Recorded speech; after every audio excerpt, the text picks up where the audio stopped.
All of us should be able to feel safe on our streets, in our homes, and to know that if something goes wrong, the police and criminal justice system will be there for us.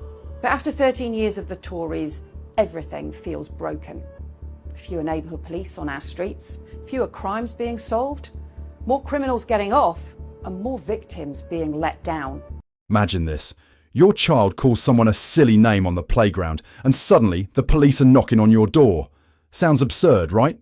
But it's happening. And it's not just kids. Journalists are being visited by officers for writing things some people don't like. Social media users are being investigated for comments that hurt someone's feelings.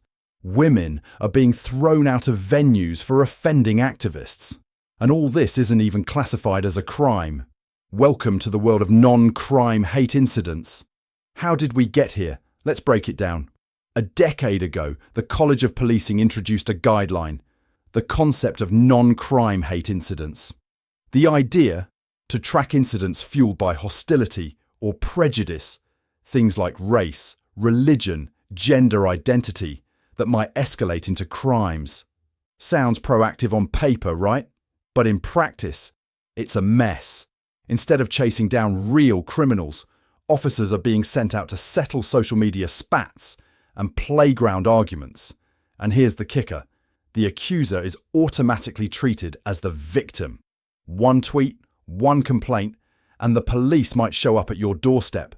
Even high-profile figures aren't immune.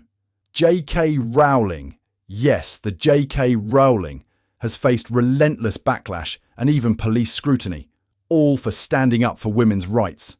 Since when did exercising free speech become a matter for law enforcement?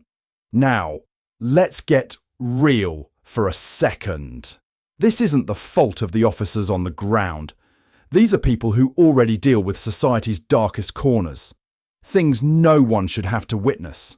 Imagine their frustration when they're told to knock on doors over a tweet. Even they find it ridiculous. Journalist Alison Pearson knows this firsthand. On Remembrance Sunday, police came knocking about a year-old social media post. The kicker? She wasn't even told what the complaint was, or who made it. As she put it, how am I supposed to defend myself? Even the officers couldn't explain.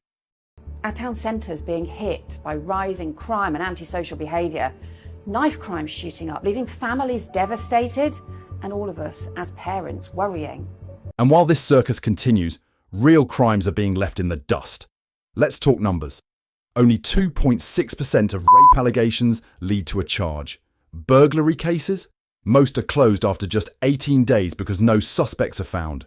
Shoplifting? A dismal 16% prosecution rate. Meanwhile, police are bogged down policing tweets.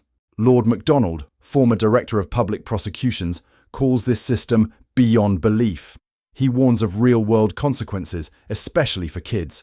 These so-called incidents could haunt their future, appearing on records seen by employers.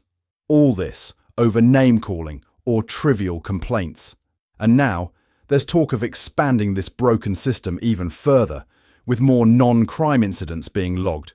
Meanwhile, victims of actual crimes continue to be sidelined. The solution is clear. We need to shift focus back to what matters. Real victims of real crimes deserve justice. It's time to say, enough is enough. As Shadow Justice Secretary Robert Jenrick puts it, police the streets, not tweets. What do you think? Is this the kind of policing we need? Let's talk about it in the comments below.